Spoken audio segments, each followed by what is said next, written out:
I'm Tim Ventura, and we're joined today by Jean-Christophe Spillemon, a business strategist, futurist, and thought leader in digital transformation and strategic intelligence.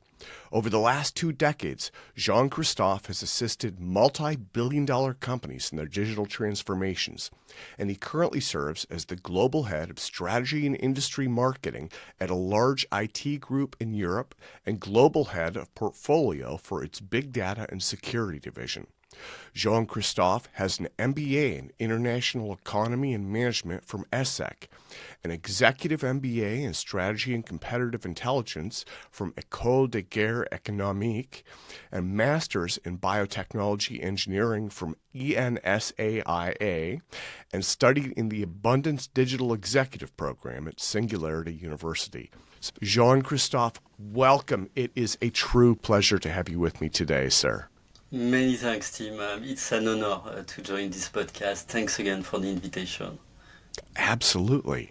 Well, so today we're discussing themes from your article, The 5 Stages of Collapse on the Edge of the Breaking Point. And just for the audience, I'm going to put a link into the YouTube show notes for this so they can actually read that. I thought it was an incredibly well-written and very succinct article, so I thought that it was well worth talking about. At the beginning of it, you wrote, "All around us, signs point to the dawn of a major transition. The world that we know is on the verge of disappearing." So with that in mind, I wanted to start by asking, why do you view this as a time of crisis, as you described in the article, and why is the concept of collapse been getting more attention lately? Many thanks, Tim. Alors, why am I interested in collapse? Because basically for years I've been struck by the change in zeitgeist. Remember the sci-fi movies in the 70s? They were mostly about space conquest and galactic empires, and over the past 2 decades, however, the focus has completely shifted to collapse. And I'm sure you remember The Day After Tomorrow, 2012, more recently, Don't Look Up. And there are survivalist movements thriving everywhere. It's a small part of the population, but it's a strong trend. And if you look around, there are major changes that are happening everywhere and that are strongly frightening people. There is, of course, the demographic shift with a demographic winter in the global north, and you see how some countries are basically literally dying. So think about Korea, for example, or Japan.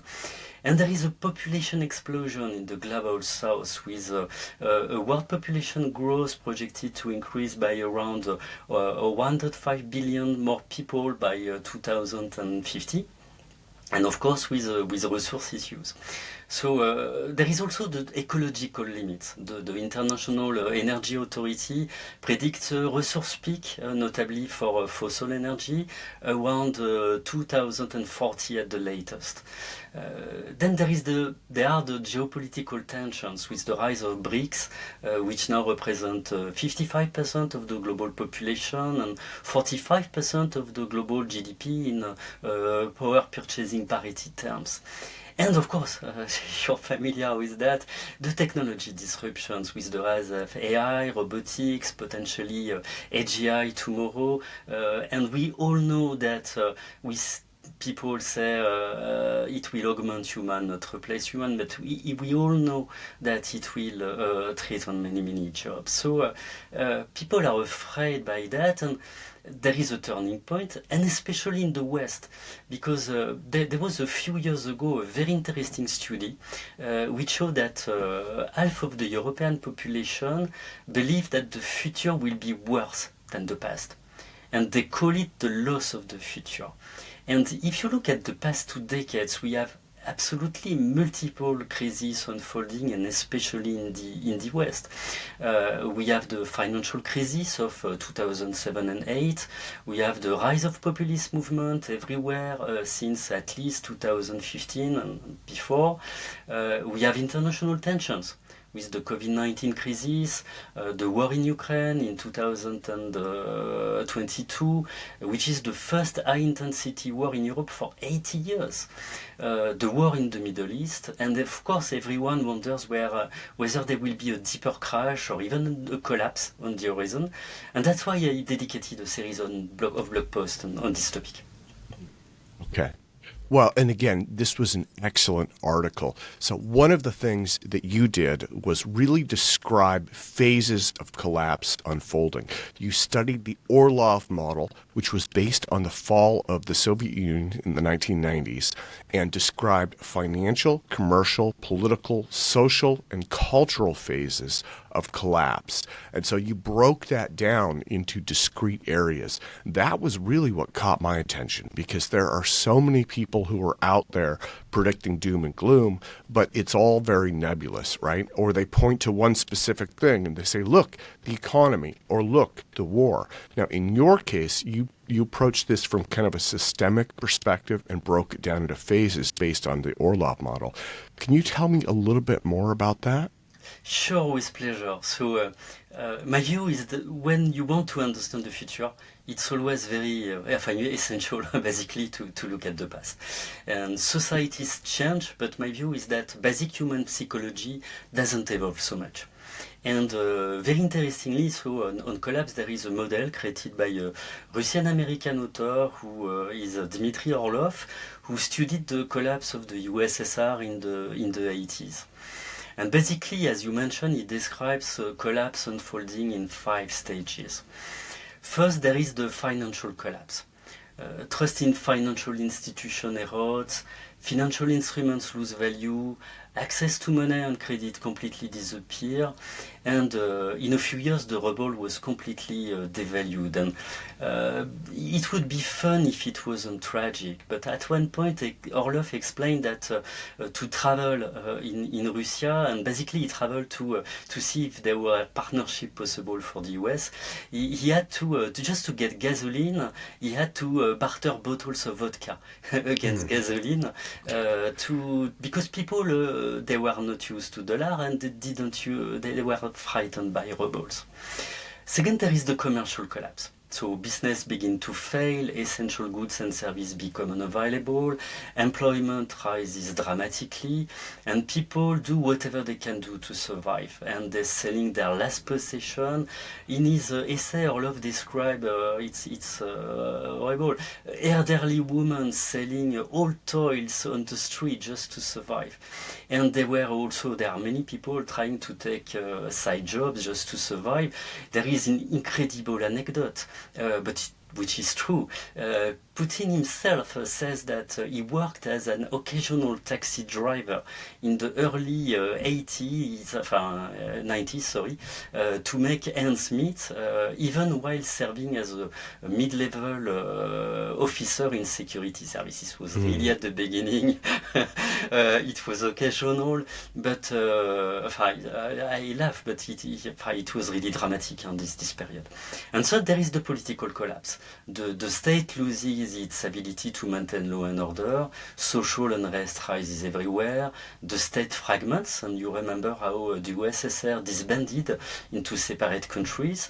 Mafia and local oligarchies fill the power vacuum, and you remember many enterprises were seized by oligarchs at that time.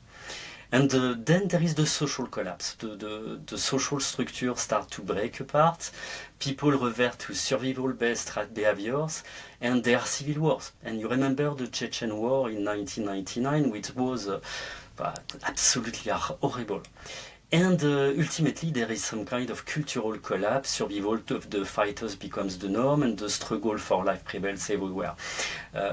Basically, Orlov has a dramatic sentence. He describes a pervasive sense of despair hanging in the air in Russia. And this is the descent into hell that Orlov documented and established as a model. And I think it makes sense. Yeah, absolutely. Well, and so one of the things that I wanted to jump into was you've written that during the Soviet collapse, Orlov documented a 40% drop in GDP, 50% increase in mortality rates, 40% decrease in birth rates, poverty rate exceeding 50% of the population, inflation of up to 2,500% in 1992 alone. So one of the things that jumped out at me was, is that a product of the prior Soviet economic model, or could that happen anywhere? Has it already started to happen everywhere?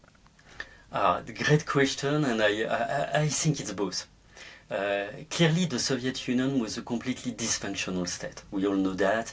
They achieved great things, they were brilliant people, a brilliant civilization, a brilliant engineer, but the whole regime was completely inefficient.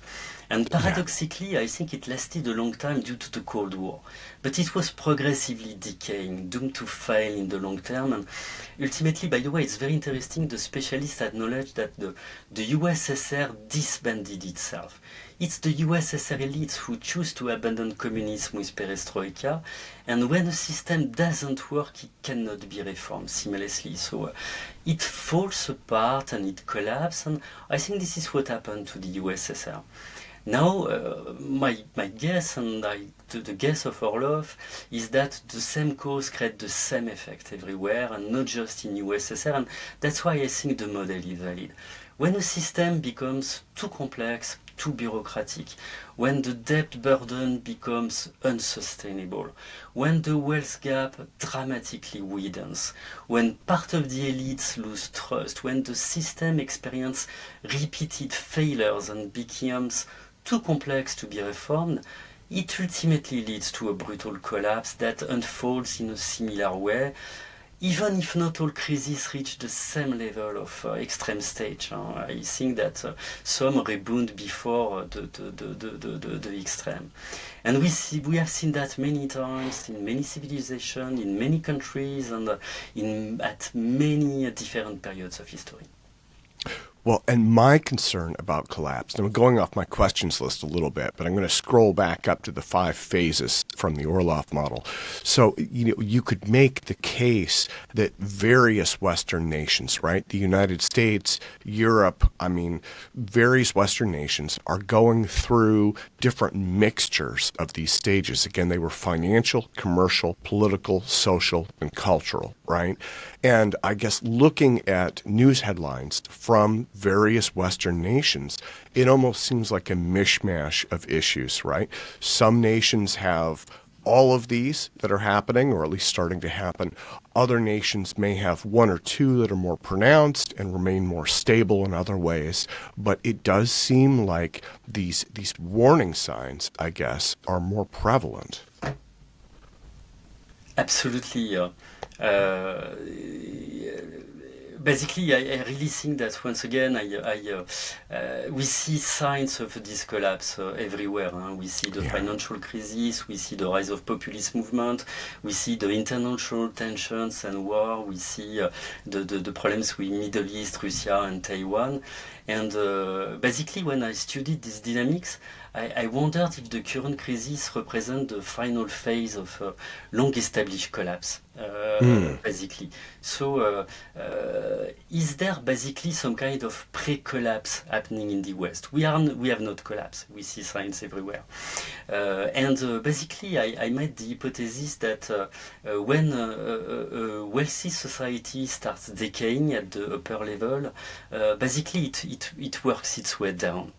And I tried to leverage Maslow's hierarchy of needs to identify the initial stage of decay, considering that it applies not just to individuals, but also to the whole society.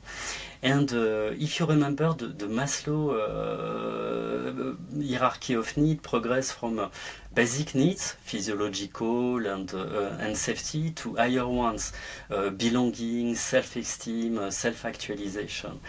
And if we reverse the order and move downwards, if we try to see which are the pre-collapse stage, I found that very interestingly, and that's, I think, the work I've done is a little original. It mirrors all Orlov stage in collapse most exactly. Basically, first of all, there is some kind of cultural decay if we match that to self-actualization. So the society loses its sense of collective meaning, shared value dissolve, and look at the West today with so many conflicting narratives. For example, the clash between religion and wokeism. Then there is some kind of social decay if we go down. And for me, it's close to self-esteem. And social bond weaken. Inequality skyrocket, communities fragment into many opposing groups, social unrest rises, and we see that everywhere. Think of the BLM in the US, Yellow Vest, and so on. And then there is the political decay, corresponding to belonging, with political faction which polarize, and very interesting dynamics from a historical model which I'm very interested in from Peter Turchin in Cliodynamics, show that there is it is today the highest level of political polarization since the Civil War, so 150 years ago. And then there is the commercial decay. Commercial networks fragment, supply and value chain are disrupted and begins to break down. We saw that with the COVID. But I think this was not linked only to the COVID. It's also linked to the fact that there are many countries who want to gain a new level of sovereignty. And that's why I think we are approaching a risk to approach a financial crisis.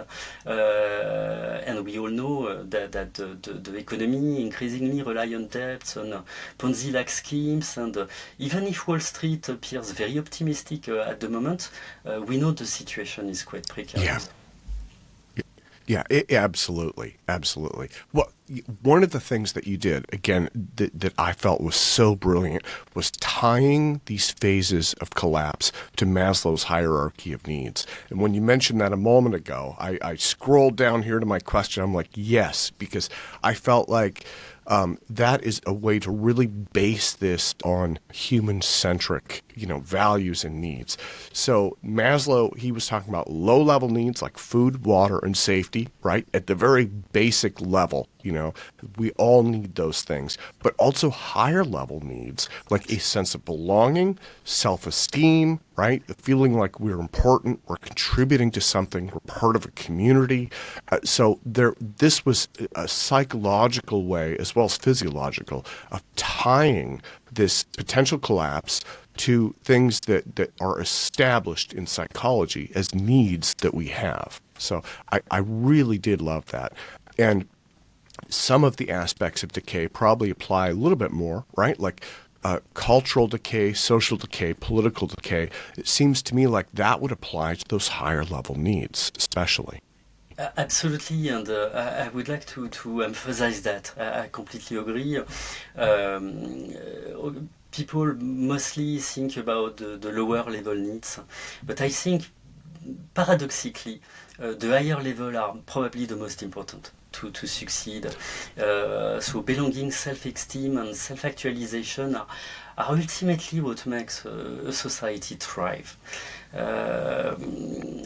When the society has some kind of collective sense of meaning.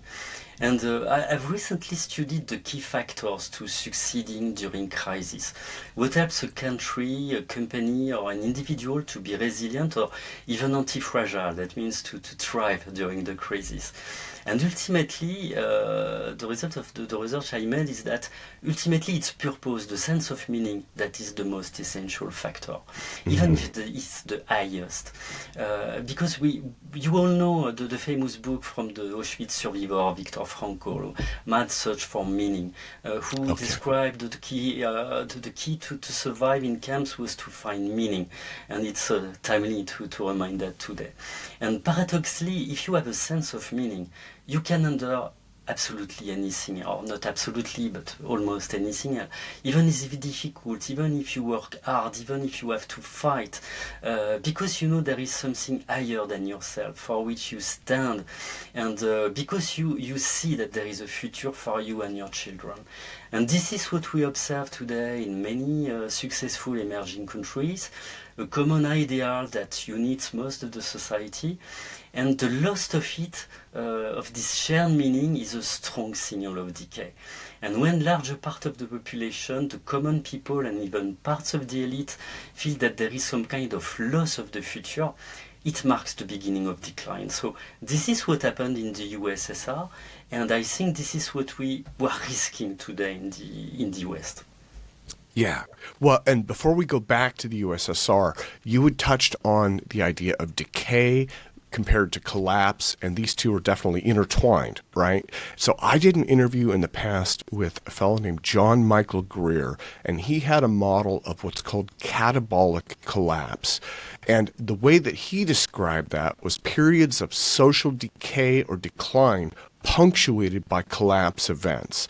And that may sound a little bit too technical for some people to really visualize well, but he described it, for instance, like when society can't afford infrastructure, it reallocates funds to necessities it can afford. So, for instance, if you have bridges, and those bridges are aging, that decay and decline in society, people are going to basically quit maintaining them, and they'll just quit using those roads, and they'll put that money towards other infrastructure that is more critical, right? And so in a sense, that's a very natural, I guess, path for decline leading to collapse events.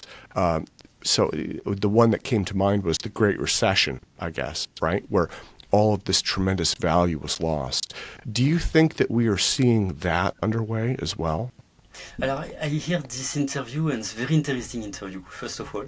I completely agree with Greer's idea of that when a society becomes too complex and unsustainable, it inevitably faces a crisis and sometimes a collapse. And it completely aligns, by the way, with Tenter's model, where society collapses, when their level of complexity becomes unbearable.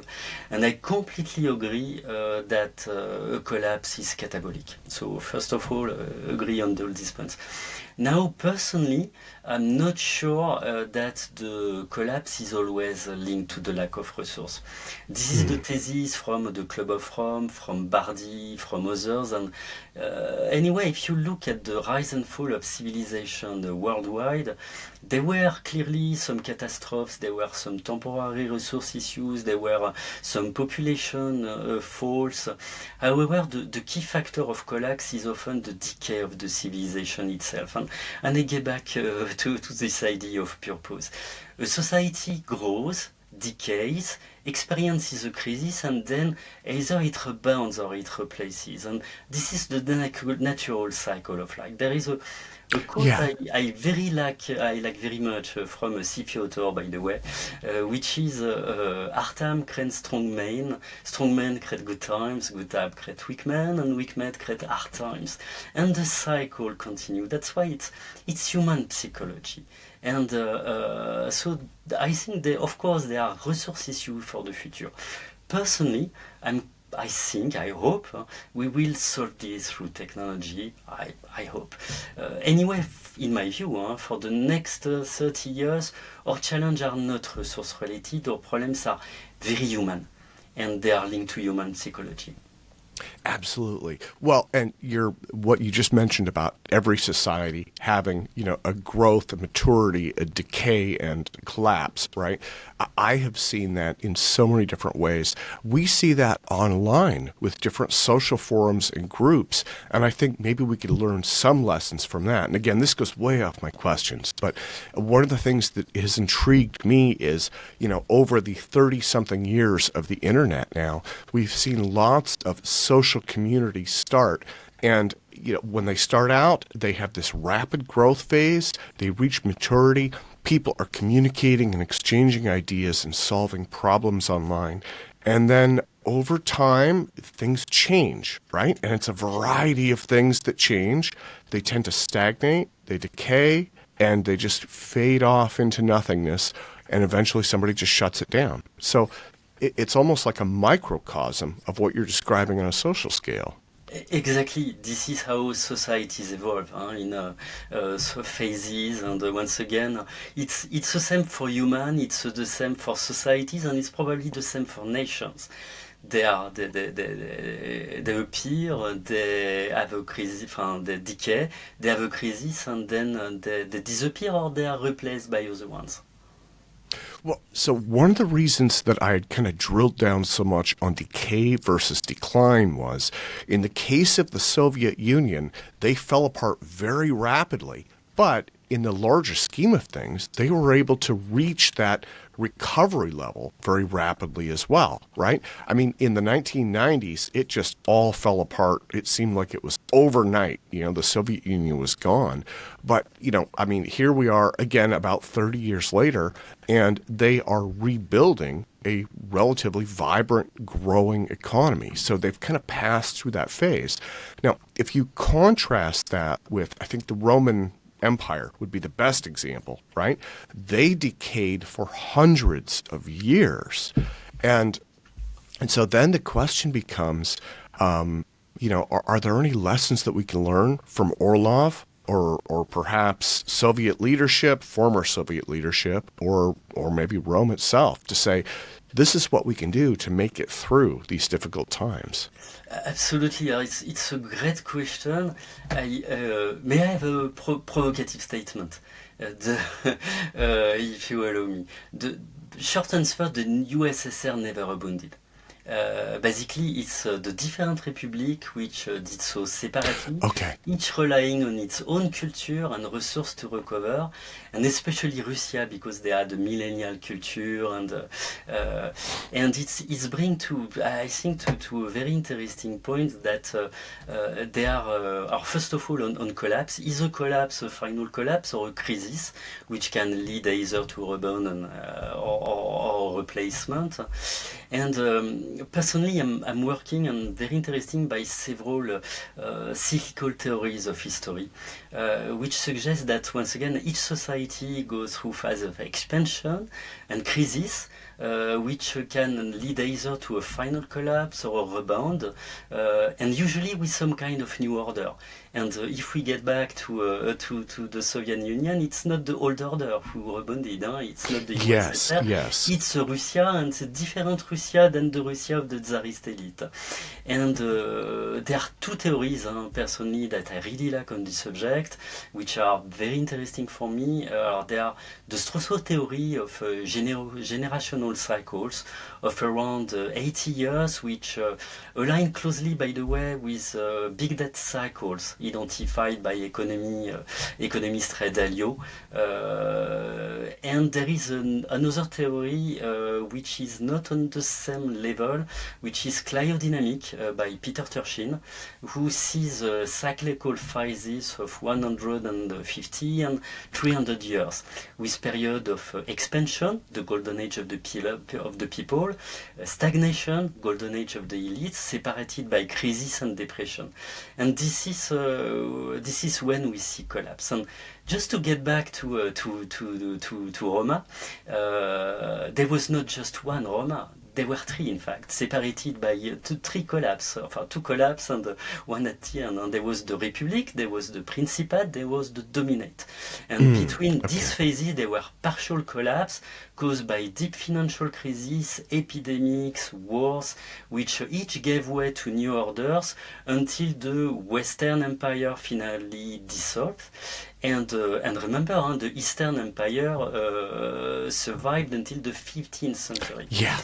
And a last point on this, because it's very interesting, is if we look at the US, for the West globally, and the leading power in the West, which is the US, we are really at the intersection of the crisis period for both the Strauss-O cycle and the cryodynamic cycle. So what happens around us is a normal way of life. And once again, I don't think there will be complete collapse, but we are going to in a period of change. And basically, a Trump election is a kind of sign of that. Okay. Well, and so, I mean, because we're close to this tipping point now, let me switch the topic from the USSR to the United States. Here in the United States, homelessness, poverty, inflation, and our national debt have all increased dramatically. Now, admittedly, the COVID virus had some role to play in that, but a lot of that was underway before, right? So it maybe punctuated something that was there and getting worse already. The value of the United States dollar is down 20% since 2020. Our national debt is up from 26 to 36 trillion dollars during that same period of time. Are these warning signs of impending collapse here in the United States? And if so, do you have any predictions on how soon? Okay, alors this is the question, the multi-billion dollar question, Yeah. which is the great question. Clearly, I think we are in a pre-crisis times. Huh? There are warning signs everywhere, as I mentioned. We have a system that has become overly complex and fragile with globalization. We have a rising pyramid of debts with money printing, widening wealth gap due to offshore practice. We have popular discontent, and we have internal and international tensions and growing competition.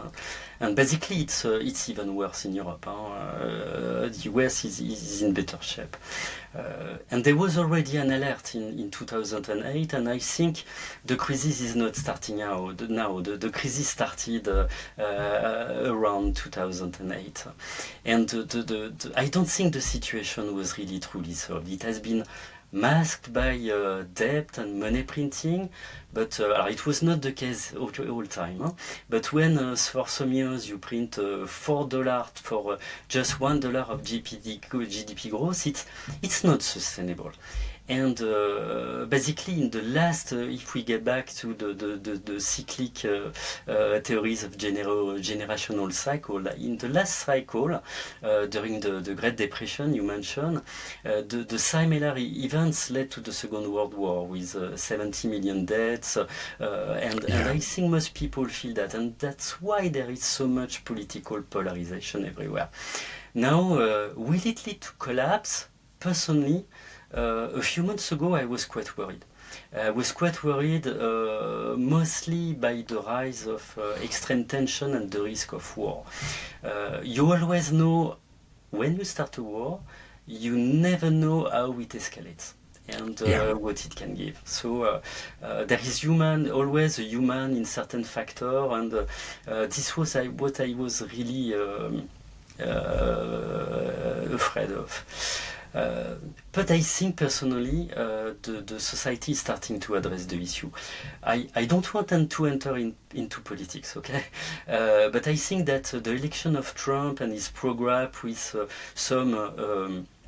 the alliance of some Democrat and Republican with a large part of the people behind him, he won